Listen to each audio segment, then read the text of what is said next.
तो last part में galactic celestial Zeno के पैलेस पे आता है और बताता है कि जो गोकू और वजीटा को आउटफिट दी गई है जो कि उन्हें एक्सट्रीमली पावरफुल बना चुकी है, वो आउटफिट उनको डार्क सेलेस्टियल्स ने दी है।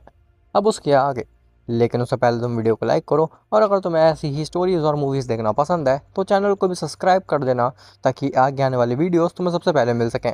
खैर, ग्रैंड ब्रिस्ट कहता है, डार्क सेलेस्टियल, आखिर तुम्हारा डार्क सेलेस्टियल से क्या मतलब है गैलेक्टिक सेलेस्टियल? तो गैलेक्टिक सेलेस्टियल कहता है, पहली चीज़ तो तुम मुझे गैलेक्टिक सेलेस्टियल बुलाना बंद करो। मैं बहुत बोर हो चुका हूँ ये नाम सुन करके। तुम लोग मुझे बुला सकते हो सेलेस्टियल, तो मैं गैलेक्टिक लगाने की कोई भी ज़रूरत नहीं है, उससे काफ़ी ज़्यादा कन्फ्यूजन क्रिएट हो रहा है। ग्रैंड ब्रिस्ट कहता है, लेकिन तुम्हारा कोई नाम भी तो होगा, आखिर तुम्हारा नाम क्या है? तो सेलेस्टियल कहता है, मैं तुम्हें अपना नाम रिवील नहीं कर सकता क्योंकि मैं बस एक मैसेंजर के रूप में आया हूँ तुम्हारे पास में। अब अपनी बकवास बंद करो और जो मैं कह रहा हूँ वो सुनते जाओ। तुमने पूछा कि आखिर ये डार्क सेलेस्टियल क्या होते हैं, तो सुनो। इस एग्जिस्टेंस में दो चीज़ें होती हैं, पहली चीज़ रियलिटी और दूसरी चीज़ अल्टरनेट रियलिटी। ज़ेनो कहता है, अल्टरनेट रियलिटी, आखिर ये क्या चीज़ है? ये सुनने में काफ़ी ज़्यादा इंटरेस्टिंग लग रही है। सेलेस्टियल कहता है, तुम जितना सोच रहे हो ये उससे ज़्यादा इंटरेस्टिंग है। तो रियलिटी वो चीज़ होती है जो कि तुम अभी जी रहे हो, और अल्टरनेट रियलिटी वो होती है जो कि तुम्हारा काउंटर पार्ट जी रहा है। ग्रैंड प्रिस्ट कहता है, ये चीज़ थोड़ी सी कंफ्यूजिंग है, मैं समझ नहीं पाया। सेलेस्टियल कहता है, चिंता मत करो, मैं किस लिए हूँ। देखो, अगर इस रियलिटी में ज़ेनो और ग्रैंड प्रिस्ट तुम लोग अच्छे हो, तो एक ऐसी अल्टरनेट रियलिटी भी एग्जिस्ट करती होगी जहाँ पे तुम लोग ईविल होगे। इसी तरीके से काफ़ी समय पहले एक बीइंग की बेवकूफ़ी की वजह से, गलती की वजह से रियलिटी और अल्टरनेट रियलिटी मर्ज कर गए थे, और उसी समय जो अल्टरनेट रियलिटी के ईविल और डार्क सेलेस्टियल्स थे वो हमारी रियलिटी में आ गए थे, और तब से वो एक सही मौके का इंतज़ार कर रहे थे कि वो इस रियलिटी को अपना बना सकें, पूरी रियलिटी पे अपना कब्ज़ा जमा सकें, और वो मौका उन्हें मिल चुका है तुम्हारे मल्टीवर्स के थ्रू। ज़ेनो कहता है, हमारे मल्टीवर्स के थ्रू? लेकिन कैसे? हमने ऐसी कौन सी गलती की है, या फिर हमारे मल्टीवर्स में ऐसी कौन सी चीज़ है कि हमारी वजह से वो अब अपने काली करतूतों को अंजाम दे पाएंगे? तो सेलेस्टियल कहता है, वो डार्क सेलेस्टियल्स काफ़ी ज़्यादा होशियार और शेप शिफ्ट में काफ़ी ज़्यादा माहिर हैं, और वो डार्क सेलेस्टियल्स हर मल्टीवर्स में अपना शेप शिफ्ट करके रह रहे हैं बिना उस मल्टीवर्स के ओमनीपोटेंट और उनके अटेंडेंट के पता लगे। और ठीक इसी तरीके से तुम्हारे मल्टीवर्स में भी एक डार्क सेलेस्टियल होगा जो कि बहरूपिया बन करके रह रहा है, और मेरे ख्याल से तुमने कुछ समय पहले ये टूर्नामेंट भी कराया था जिसमें मैंने सुना है कि कुछ मॉर्टल्स ने डेइटीज़ को सरपास करते हुए कोई फॉर्म को अचीव किया है। तो ग्रैंड प्रिस्ट कहता है, लॉर्ड ज़ेनो, कहीं ये जिरेन, वजीटा और गोकू की बात तो नहीं कर रहे हैं, क्योंकि उन्होंने ही डिस्ट्रॉयर्स और एंजल्स को सरपास करते हुए फॉर्म अचीव की थी टूर्नामेंट ऑफ पावर में। और सेलेस्टियल कहता है, हाँ, तुमने ठीक कहा ग्रैंड प्रिस्ट, और मुझे लगता है कि उन डार्क सेलेस्टियल्स को ऐसे ही कुछ बीइंग्स की ज़रूरत थी, ऐसे ही कुछ मॉर्टल्स की ज़रूरत थी जो कि उन्हें मिल चुके हैं, और अब वो अपने काम को अंजाम दे रहे हैं। ग्रैंड प्रिस्ट कहता है, इसका मतलब है कि हमारे केवल एक टूर्नामेंट ऑफ पावर कराने की वजह से इतना बड़ा बखेड़ा खड़ा हो गया है, हमारा पूरा रियलिटी खतरे में आ चुकी है। तो सेलेस्टियल कहता है, लेकिन चिंता मत करो, इस चीज़ को सुधारा भी जा सकता है। ज़ेनो कहता है, आखिर कैसे? तो सेलेस्टियल बताता है, तुम्हें पहले तो उन सभी मॉर्टल्स को अपने पास रखना होगा जो कि डेइटीज़ को सरपास कर चुके हैं। जब तक वो मॉर्टल्स तुम्हारे पास रहेंगे तब तक डार्क सेलेस्टियल के लिए बहुत ही ज़्यादा मुश्किल होगा उन मॉर्टल्स के साथ में कुछ भी छेड़छाड़ कर पाना या फिर उनको मैनिपुलेट कर पाना। उन डार्क सेलेस्टियल की जो सबसे खतरनाक एबिलिटी होती है वो होती है उनकी मैनिपुलेशन, और अगर उन डार्क सेलेस्टियल बीइंग्स ने किसी भी मॉर्टल को मैनिपुलेट कर दिया तो फिर उस मॉर्टल के डिस्ट्रक्शन से तुम्हारे डिस्ट्रॉयर्स, इवन एंजल्स तक नहीं रोक सकते हैं।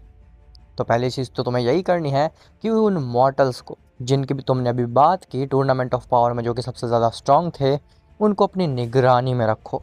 और दूसरी चीज़ कि जब तुम उनको अपनी निगरानी में रखोगे तो डार्क सेलेस्टियल्स पैनिक करने लगेंगे, और जो भी डार्क सेलेस्टियल इस मल्टीवर्स में बहरूपिया बन करके रह रहा होगा उसका बिहेवियर काफ़ी ज़्यादा चेंज हो जाएगा। तब ज़ेनो तुम्हें ध्यान देना है पूरे मल्टीवर्स के हर एक बीइंग के ऊपर कि कौन अजीब बिहेव कर रहा है, चाहे वो सुप्रीम कायज हों, चाहे वो एंजल्स हों, चाहे वो डिस्ट्रॉयर्स हों, या फिर वो ग्रैंड प्रीस्ट ही क्यों ना हो।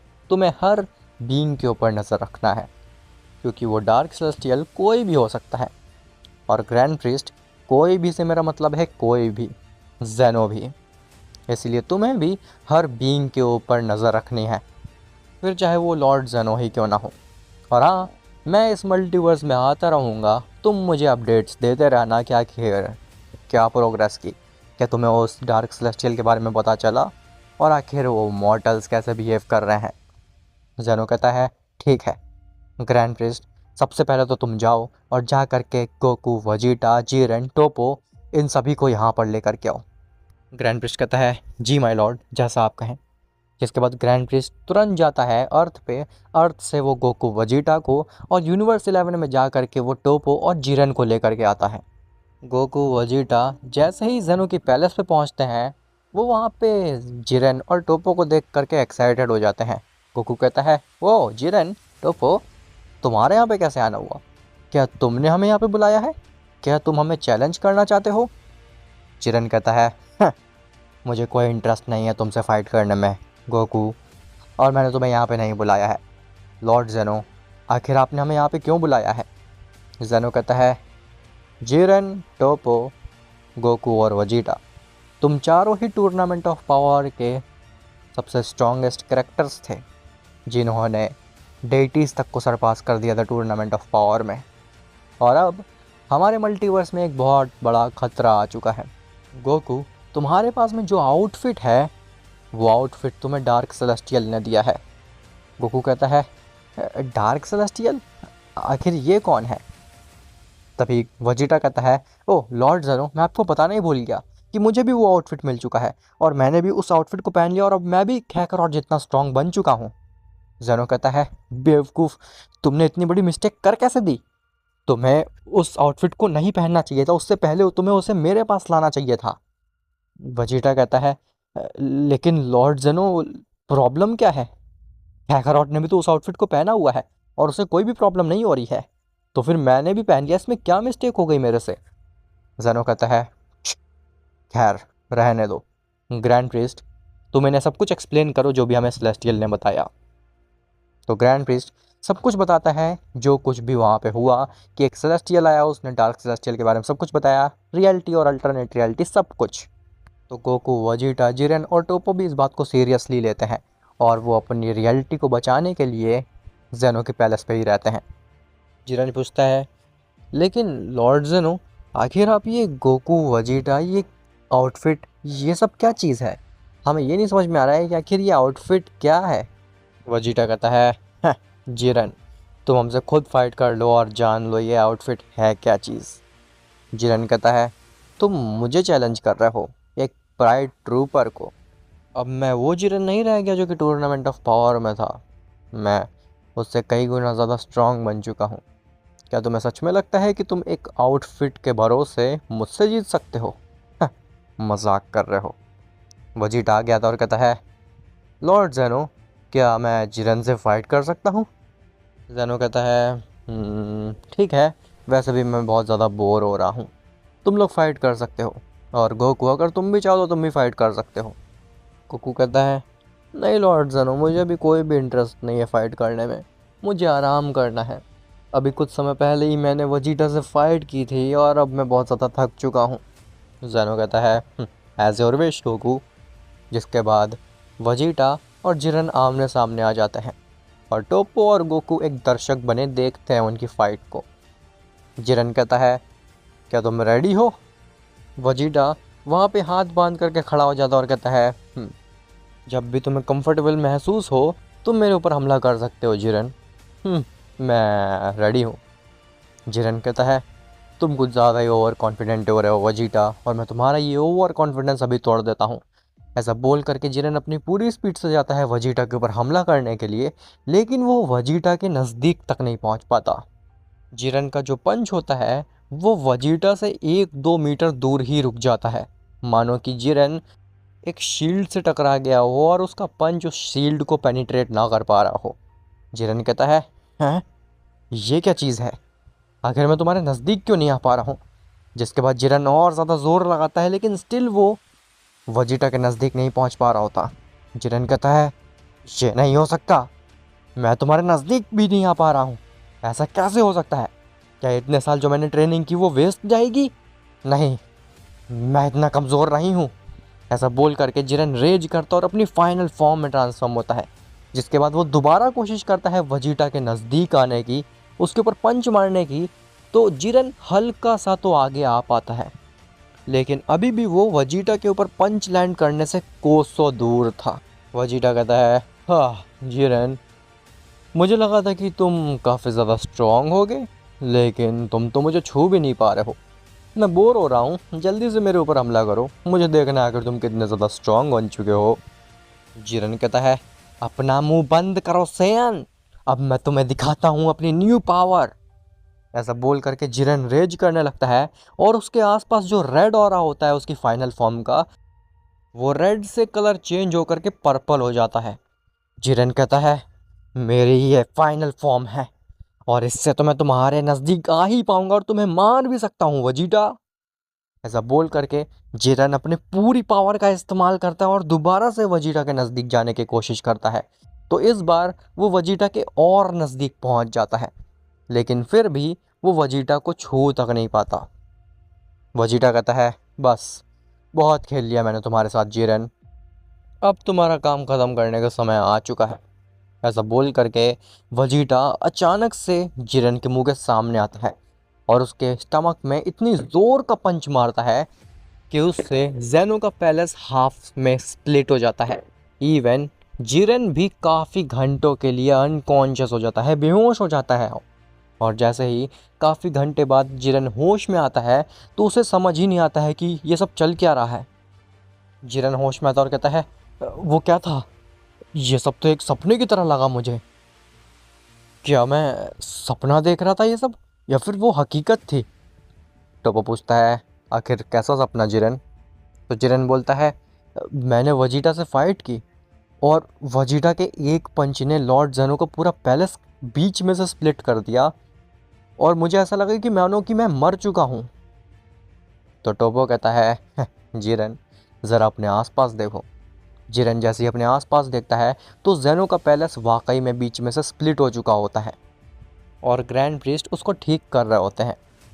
जिरेन कहता है, क्या, मतलब कि वो कोई सपना नहीं था, बल्कि वजीटा से मैंने रियल में फ़ाइट की थी, लेकिन आखिर वजीटा इतना स्ट्रांग कैसे है कि उसके एक ही पंच ने मेरे सबसे स्ट्रॉन्गेस्ट और मेरी नई फॉर्म को पछाड़ के रख दिया। इवन मैं कितनी देर के लिए बेहोश था, मुझे ऐसा लगा कि मैं मर ही चुका हूँ। वजीटा जिरेन के नज़दीक आता और कहता है, जिरेन मैंने तो तुम्हें पहले ही चेतावनी दी थी कि मुझसे फाइट ना करो, लेकिन तुमने मेरी बात नहीं सुनी, तो भोग दो अब उस चीज़ को। जिरेन कहता है, लेकिन आखिर तुम इतने स्ट्रांग बने कैसे, क्या ये सब उस आउटफिट का कमाल है। वजीटा कहता है, हाँ, ये सारी पावर्स उस आउटफिट से मिली है हमें। जिरेन कहता है, लेकिन ये चीज़ कैसे पॉसिबल है, एक आउटफिट तुम्हें इतना स्ट्रांग कैसे बना सकती है। तो तभी वहाँ पे गोकू आता और कहता है, ये चीज़ तो हमें भी नहीं पता जिरेन, लेकिन जैसा कि लॉर्ड जेनो ने कहा कि वो डार्क सेलेस्टियल काफ़ी ज़्यादा स्ट्रांग है, तो हो सकता है कि ये आउटफिट उन्होंने क्रिएट किया हो। और तुम तो जानते ही हो कि डार्क चीज़ें पॉजिटिव चीज़ों से कितनी ज़्यादा स्ट्रांग होती हैं। तभी वहाँ पे जेनो आता और कहता है, तुमने बिल्कुल ठीक कहा गोकू, लेकिन अभी तक की सबसे बड़ी मिस्ट्री ये है कि आखिर तुम्हें यह आउटफिट दी क्यों गई है। अगर उन डार्क सेलेस्टियल ने तुम्हें यह आउटफिट दी भी तो किस पर्पस से दी, क्या रीज़न है इसके पीछे। क्या यह आउटफिट कुछ डिस्ट्रक्शन लेकर के आएगी या फिर कुछ और, क्योंकि अभी तक तो मुझे तुम लोग एकदम चिल लग रहे हो और इस आउटफिट को पहनने के बाद में तुम काफ़ी स्ट्रांग भी बन चुके हो। और तुम लोगों का जैसा नेचर है, मुझे नहीं लगता है कि तुम लोग मॉर्टल्स के लिए, ह्यूमैनिटी के लिए या फिर पूरी एग्जिस्टेंस के लिए कोई ख़तरा बन सकते हो। तुम लोग काफ़ी अच्छे मॉर्टल्स जो हो। गोकू कहता है, हाँ लॉर्ड ज़ेनो, आपने ठीक कहा। हम वैसे भी मल्टीवर्स के बारे में कुछ गलत करने का सोच ही नहीं सकते हैं, क्योंकि हमारी फैमिली भी इसी मल्टीवर्स में रहती है और हमने काफ़ी अच्छे दोस्त बनाए हैं, लाइक जिरन एंड टोपो। जिरन कहता है, मैं तुम्हारा कोई दोस्त नहीं हूँ गोकू, इस बात को जान लो। तुम टूर्नामेंट ऑफ पावर से ही मेरे ओपोनेंट थे और अभी भी मेरे ओपोनेंट हो। हालांकि तुम्हारे पास आउटफिट है जिससे कि तुम स्ट्रांग बन चुके हो, लेकिन फिर भी मैं एक दिन तुम्हें सरपास करके ही रहूँगा। गोकू कहता है, हाँ, अपने सपनों में जिरन। इस आउटफिट के बाद तो छोड़ो, अगर मैं ये आउटफिट किसी तरीके से उतार भी दूँ तो भी तुम मुझे नहीं हरा सकते, इस बात को जान लो। सेन सुपीरियर थे, सुपीरियर हैं और हमेशा सुपीरियर ही रहेंगे। समझ में आई मेरी बात? ऐसा बोल करके गोकू एक बहुत ही बुरी तरीके से जिरन को घूरने लगता है, मानो कि गोकू जिरन को खा ही जाएगा। और उसके चेहरे पे एक क्रीपी सी स्माइल होती है, मानो कि उस आउटफिट ने गोकू को अंदर से धीरे धीरे खोखला करना शुरू कर दिया है, उसको करप्ट करना शुरू कर दिया है।